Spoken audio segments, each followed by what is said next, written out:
Top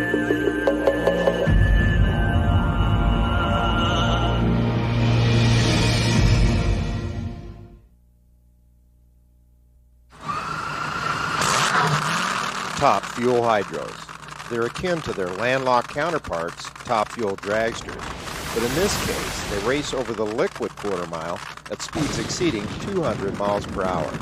A lot of things are the same: the engine, the fuel, the tune-ups, but a propeller and not huge slicks propel these missiles. And unlike an asphalt track, the water can play some serious tricks on the drivers.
Hello everyone, I'm Big Daddy Don Garlitz. And I'm Kenny Youngblood. And welcome to the Museum of Drag Racing. We're here to bring you the very best in drag racing entertainment.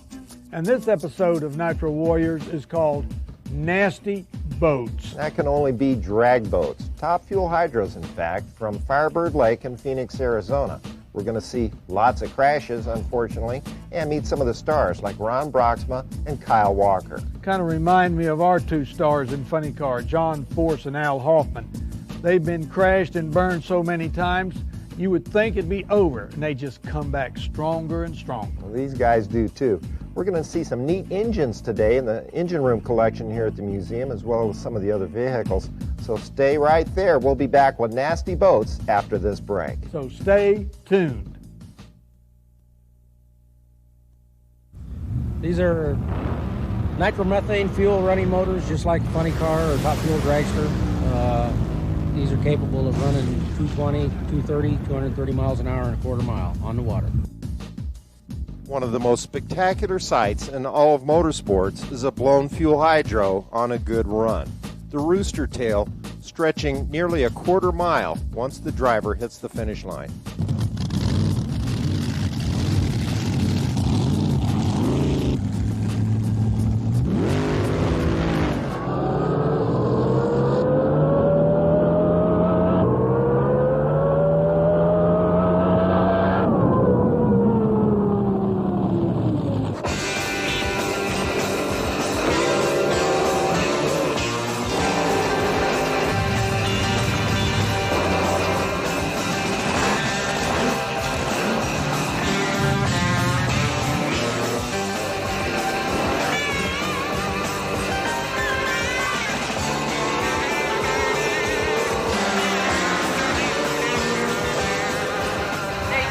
Top fuel hydro. I'm telling ya, you have not seen a boat race until you have seen top fueler out here.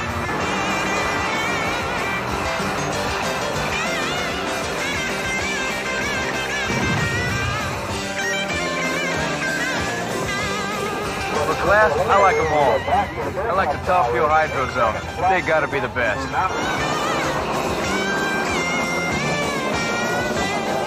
They've got to be.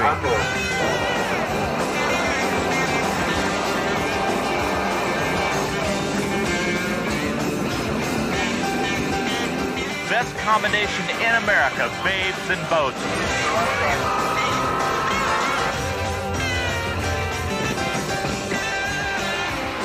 Babes and boats.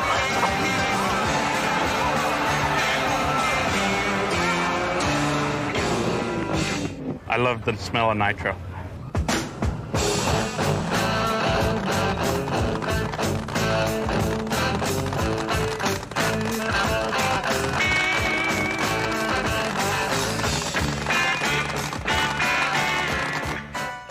These are the nasty boats. A drag boat race starts off with the racers lined up on a holding rope that leads to the starting line.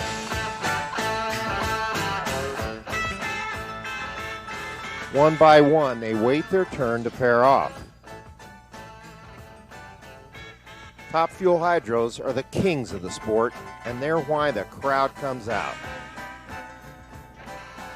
You can literally feel the anticipation, the excitement, the electricity in the air as the fuelers take to the holding rope.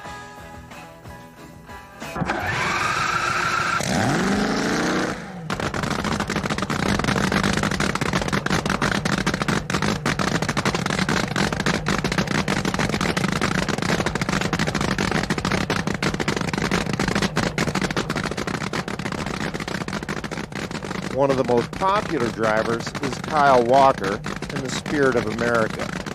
Kyle tells us what it's like on that rope. When you fire the motor and you're sitting there, you're concentrating on the tree and watching it when it's going to go green. Reach down, flip the clutch in gear, you idle to the idle buoy, and then you brake go to about quarter throttle to break the boat over, and the clock starts counting 3, 2, 1.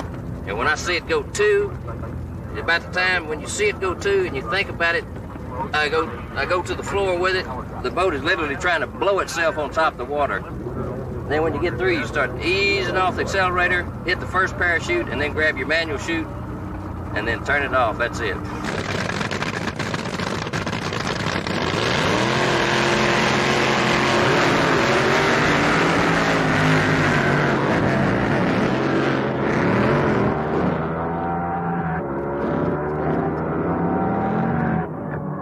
Team owner Freddie Bray has been around this sport a long time and gives us the rundown on the Spirit of America. This is it's an Aries, 500-inch Aries motor, and you're looking at about 4,000 horsepower. That's about the way it is with any of these deals, about 4,000. The problem is not getting the horsepower, it's getting the horsepower to the water.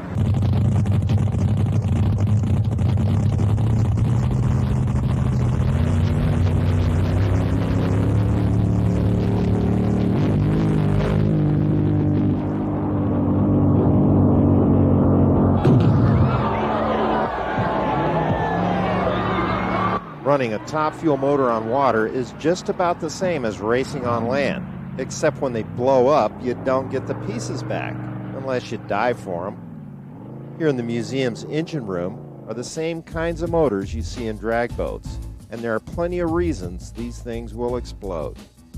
Now, big in the drag boat racing, unlike the asphalt drag racing, cubic inches and brute horsepower plays a bigger part, a lot more like the tractor pullers. So they use some of these huge Arius engines, 700-800-inch motors in a drag boat where 500 inches is the limit in Top Fuel. Well, that's true. It's not that the 700-800-inch engine wouldn't be good in Top Fuel. We'd love that. Tell us, Gart, what's the most common cause for a fuel engine to blow up like that? Well, usually they go lean or they drop a valve. This is the main reason. And fire gets into the intake manifold. And of course, it's all under pressure. It's nitromethane. And this is what generates the big fire that you see. So it's not really the blower itself blowing up, but the fuel inside it that gets lit.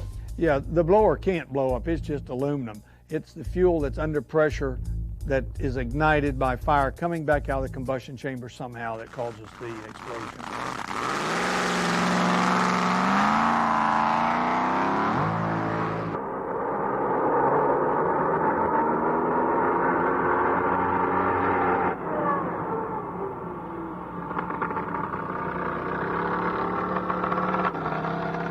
Top Fuel Hydros, there's nothing quite like them on the planet. We'll have more in just a minute. What about Top Fuel dragsters? This is a show about boats, Big.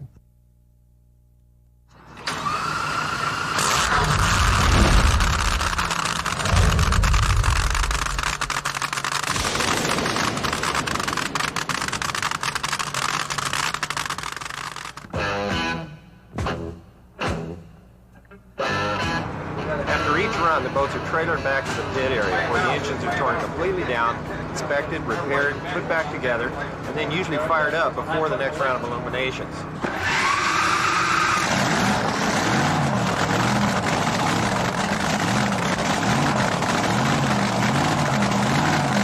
put the motor in the boat. So we're hooking up all the fuel lines, oil lines, tightening the motor down, getting everything lined up, and packing the parachutes, and we're getting ready to go to the water.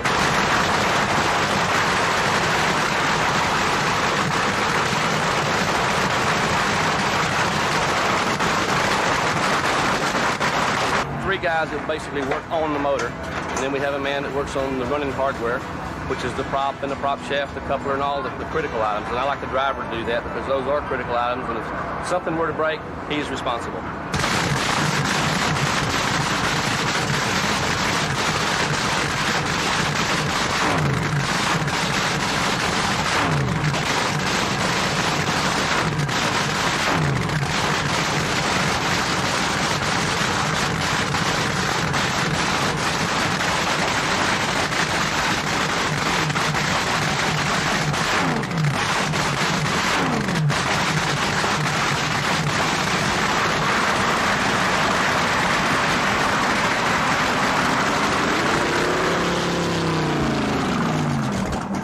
I get drivers a little bit different than most people.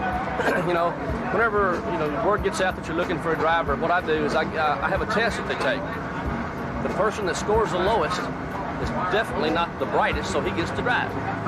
Kyle won.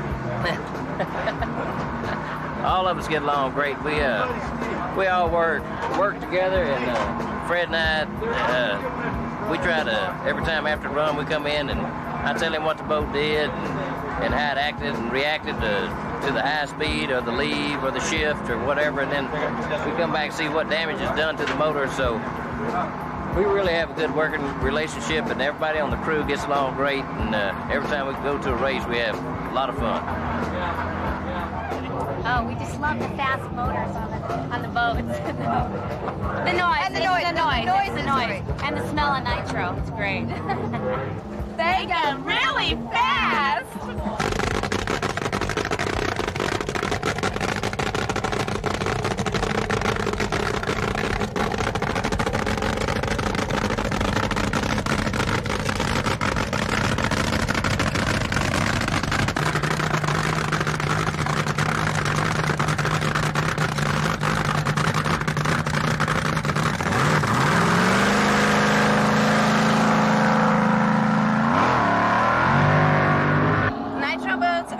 And there's nothing like the sensation you get when you stand behind a top fueler and they fire up. It's the greatest. And if you haven't ever experienced, you got to get your butts out here and experience that. It's great.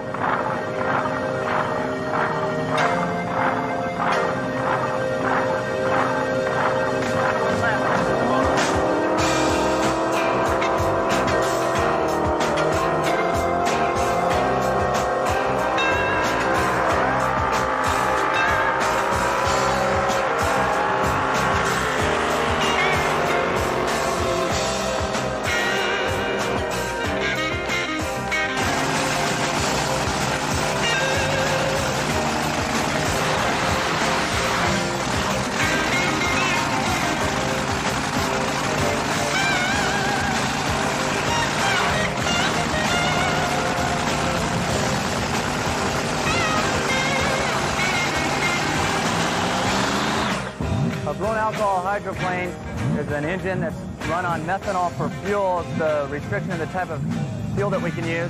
It's a supercharged engine, and we use a hydroplane for the vessel, unlike a flat bottom or a jet boat. Blown Crazy Top Alcohol Hydroplane, we've only been in the class for 2 years now. We've set 2 IHBA world records in that short amount of time. We come out, we run a good, clean program. We're safe in what we do. We have the capsules now, and it's a very promising sport. You know, you go out there and you watch these boats make a pass, and they're on the wild side every time they go down the track. You're on the edge every time, and it makes it exciting. Well, a boat's quite a bit different than anything anybody's been in, especially a hydroplane, because when you take off out of the gate, first thing, there's so much torque of the motor, and the boats are so lightweight, the fiberglass and the sponsons, everything just picks up on the side, carries it for a little bit, sets back down. About the time it sets back down, you shift, picks up again. About that time, it's all over, and you got to start grabbing things to slow it down and shut you down. I have the same thinking no matter who I run against. Every time I get up there, all I worry about is the flashing light. Flashes, flashes, flashes. When it goes solid, I do the same motions. I close the lid, I get ready, the boat's still idling, and then when it goes out, I just slam it in gear We idle up to the turning buoy, then I hit it and we go for a ride.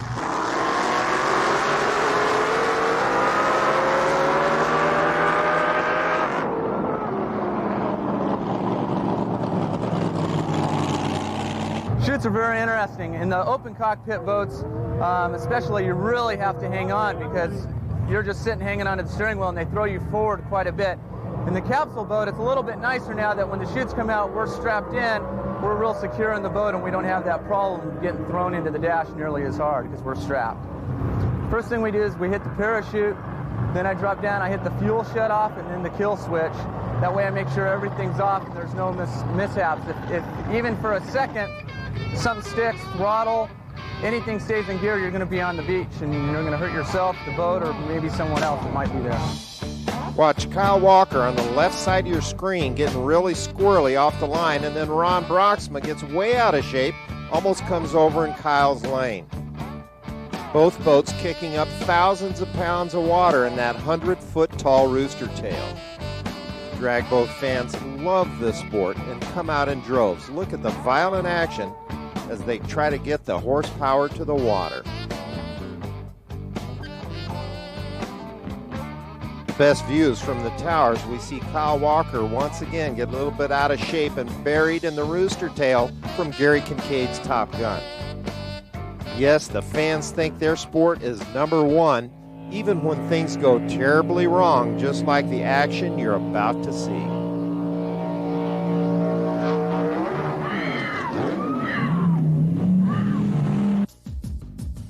We'll be back to look at some capsule boats and find out how they affected the sport right after this break. Stay tuned.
Dragboat racing is a lot of fun despite the ever-present danger.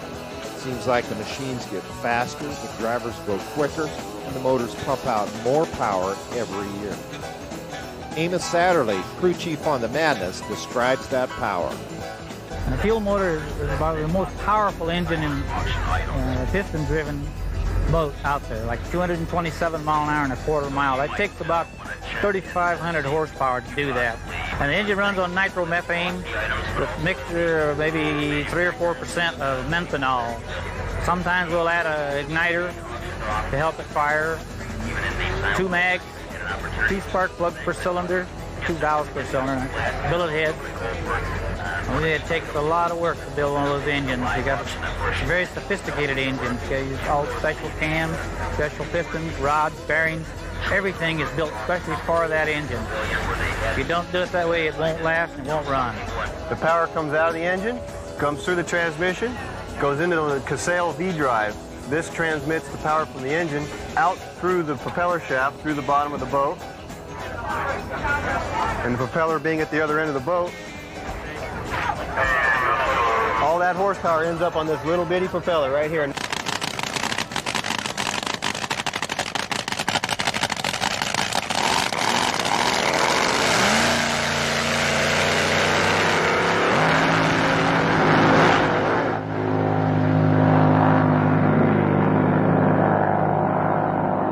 There's so many variables involved in drag boat racing. The weather changes, propeller changes, gear changes. You got the driver variable, which is always a problem, but there's so many variables involved in drag boat racing. It takes a total combination of all those variables to put together a winning team. A tremendous amount of hard work. We have worked day and night.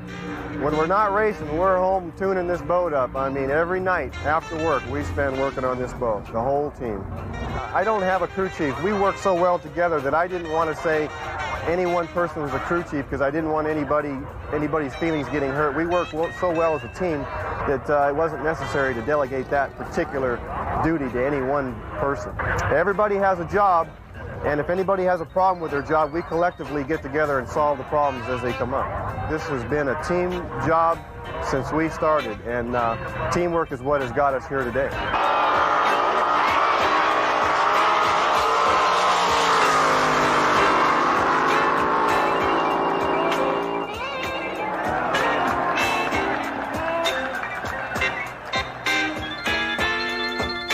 The unforeseen is always there, and crashes take their toll in more ways than one.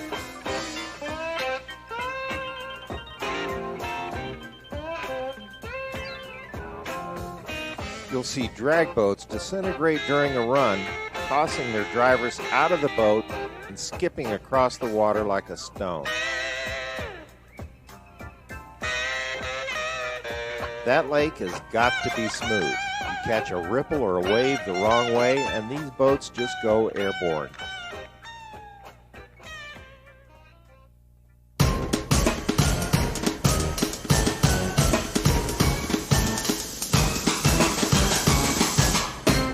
Unfortunately, Big, the open cockpit certainly presented tremendous danger to the drivers. In fact, in one year, they lost 7 of the best drivers in the sport. The builders knew they had to do something, so kind of like the streamliner we see behind us here, they started to enclose the driver in a cockpit, actually using the fighter jet canopies on them. And so they even had oxygen in these capsules so that when the boat went down to the bottom, it sent a balloon to the top, told the divers where the boat was, where the capsule was, and the driver could, or the rider could actually stay down there maybe as much as 5 minutes while the rescuers got to them. Yeah, exactly. They were strapped in. These are carbon fiber capsules, very strong, and have certainly made a big difference, and the sport is a lot safer. And just to prove how safe it was, all these crashes that you're seeing on this footage, none of these drivers were seriously injured, and all lived to race again because of all the safety features that have been incorporated into the new nasty boats.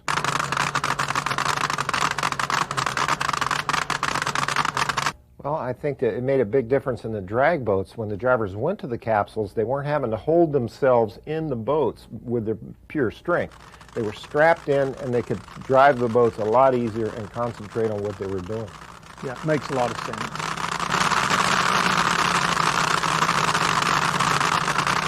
We'll be back with more nasty boats right after this break. Stay tuned.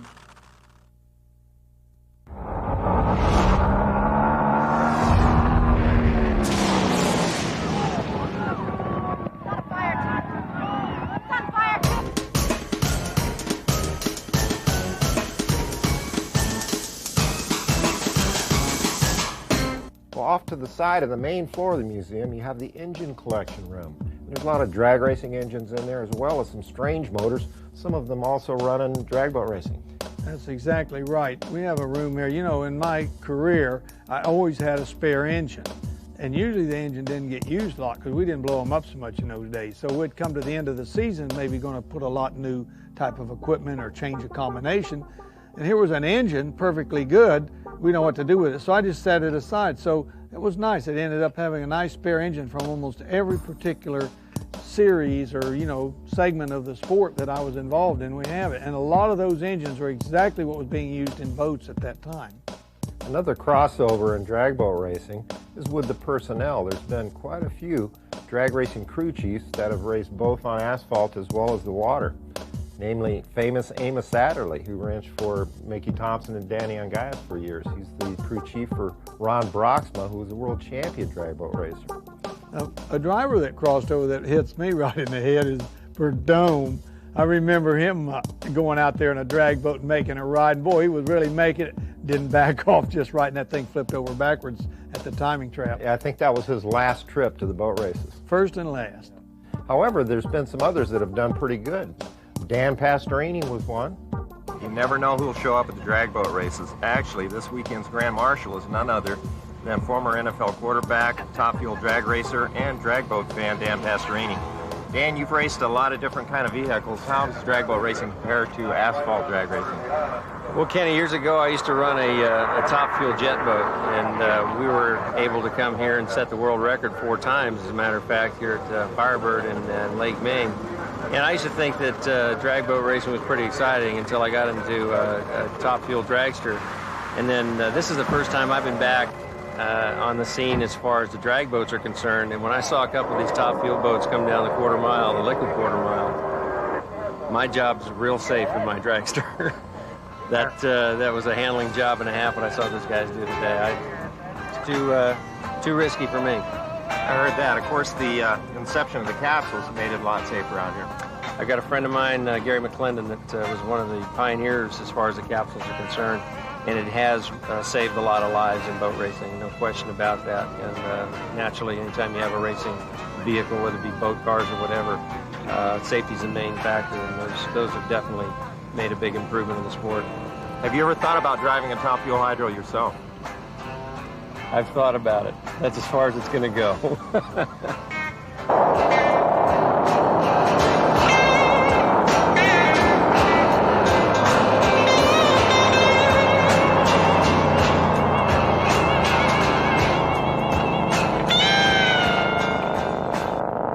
Yeah, you know, we were the first ones that had a totally enclosed capsule. This is the second one I've had.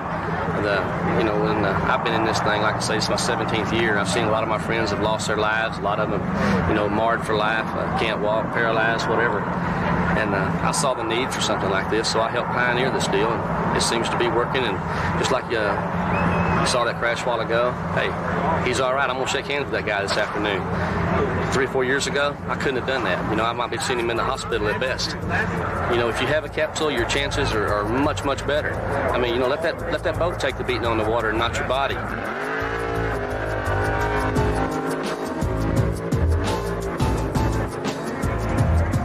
Until he opens his mouth. When he opens his mouth, you can't understand a damn thing he says. So here it comes back. How do you describe a fuel boat? Well, I'm sure everybody, all the viewers at home have seen top fuel cars and funny cars out of the car drag races. It's the same exact engines, same exact power plants. Everything's exactly the same, except it's in a boat and it goes across the top of water. When you put all that horsepower in a 500-pound fiberglass drag boat that's 20 feet long, it gets your attention real quick, and it's exciting as heck. Well, the capsule's done not only just for fuel racing, it's done a whole bunch for all of drag boat racing. As you can see behind me, you sit in an enclosed cockpit with an F-16 fighter windshield at the top of you. It makes the sport extremely safe, You could see crashes. We've had crashes this year. The guys get out and walk away. You're not seeing no fatalities, no major injuries whatsoever. And, when you can have a sport like that where nobody's getting hurt, that's just spectacular. I was racing Ralph Padilla in the first round today. Ralph crashed. Yeah, I didn't see that happen at all. We ran pretty good that first round. I think we ran a 2:10 with a 5:10 elapsed time. So this thing moved down the racetrack real quick. I didn't get to see anything, but I haven't seen any videos since then. And but people say that he's up, he's moving, he's walking, everything's fine, he's perfect. And that just goes to show you the safeness when you're inside the safety capsule.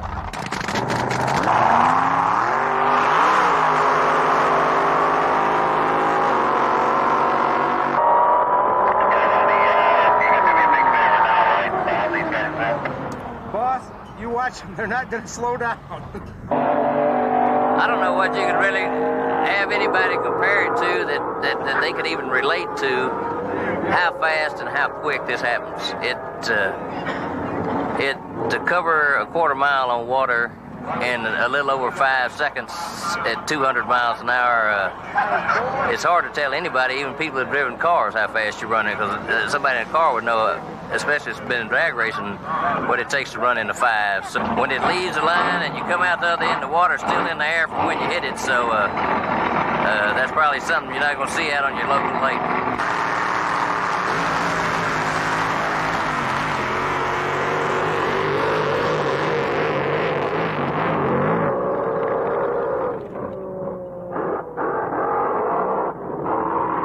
More nasty boats after this break. Stay tuned.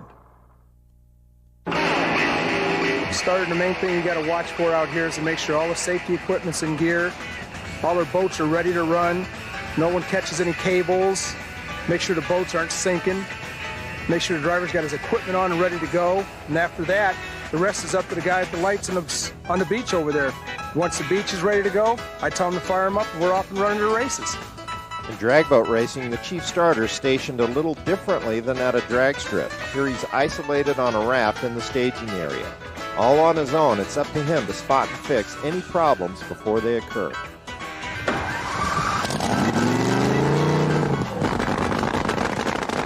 Yeah, he's gonna run next.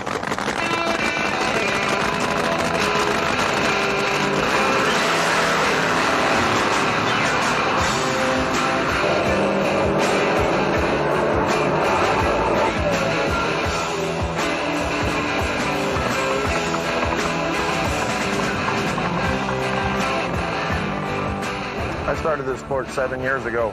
Good friend of mine at the time, Cecil Florence, raced the Coors Light Silver Bullet drag boat. I watched him and watched him. I used to come out to the races and he kept telling me, you got to try this someday, you got to try this someday. Once I got hooked, it was all over with.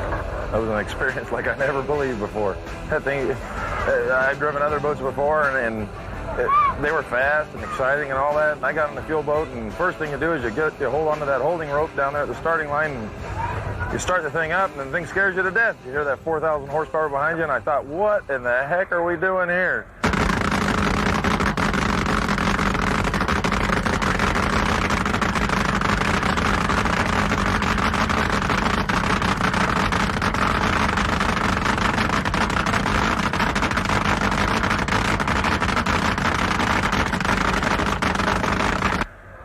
I left that starting line and came up, made my approach, and put my foot down on that throttle and thought, wow, this thing's fast. That thing was at half track, and I still thought I was still at the starting line.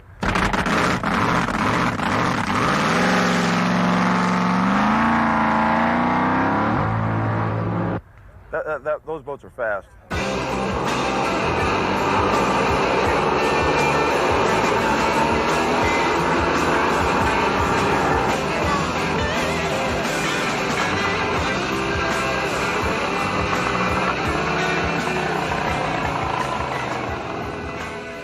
You know, and then throughout the years, they've gotten faster and faster, and it's a real thrill now to go down there, liquid quarter mile, a little under 5 seconds at times, 227 miles an hour. It's a thrill.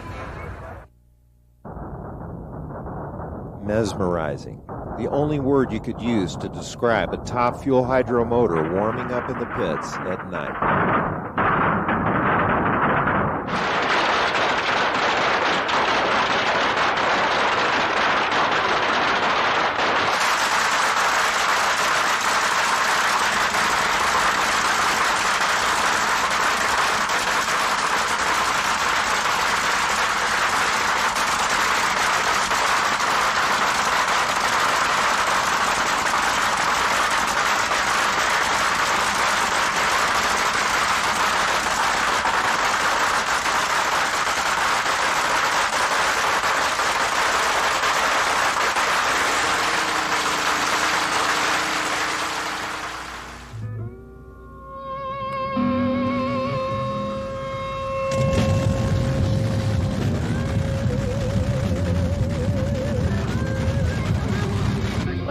These drag boats, they're outstanding. I love it. It's great. It's exciting. The speed. I love speed. Yeah. Power.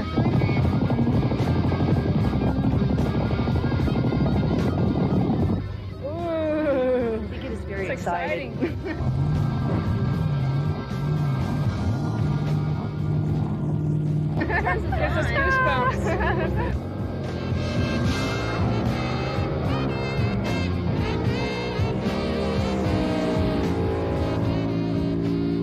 I like boats that go fast.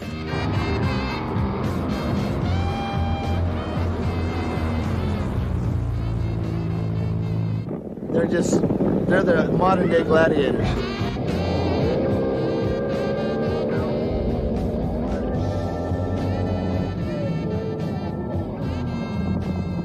Look out!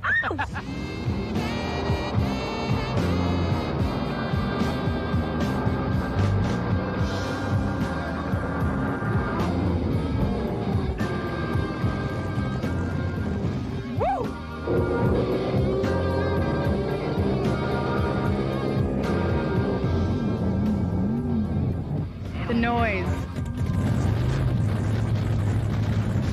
The boats.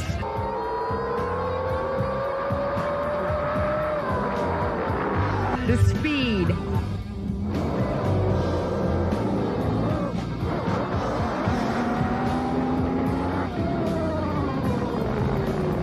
The guy blowing up earlier, I mean, really. We'll be back with more nasty boats right after this break. Stay tuned.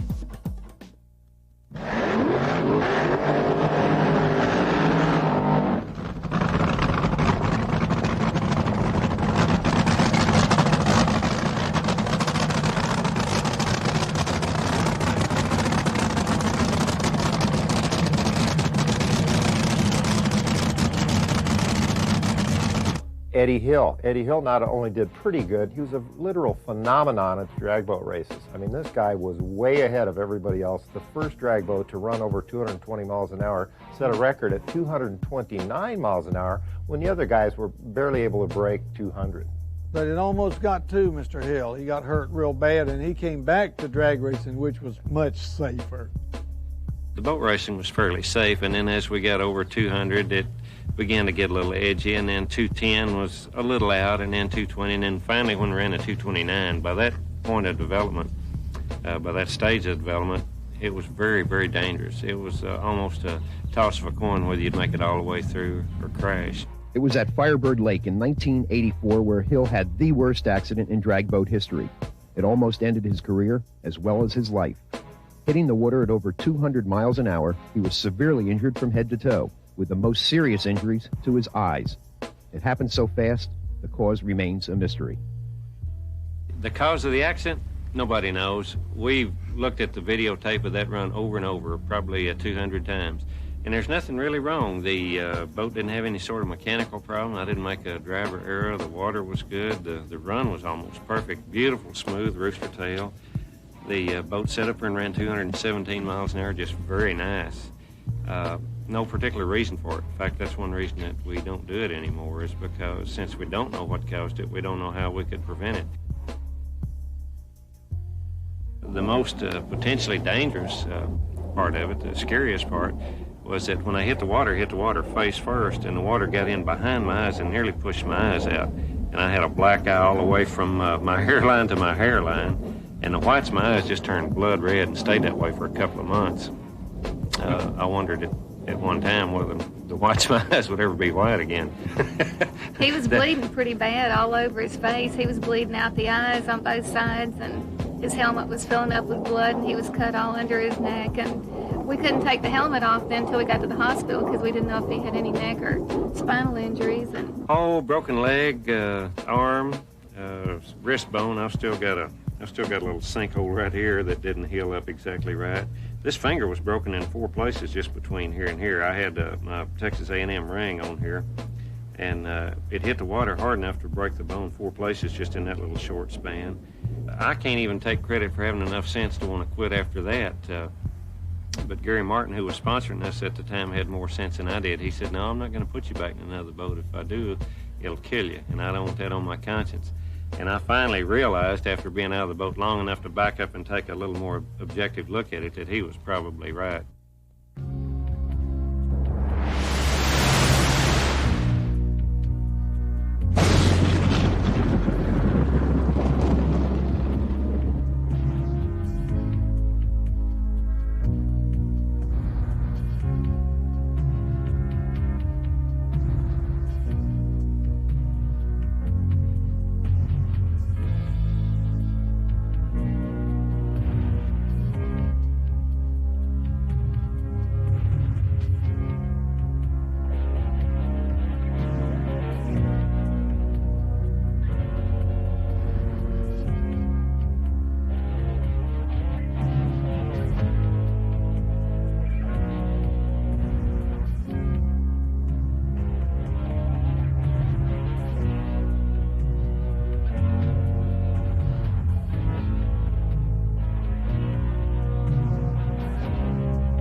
As you can see, in nasty boats, these things had open cockpits.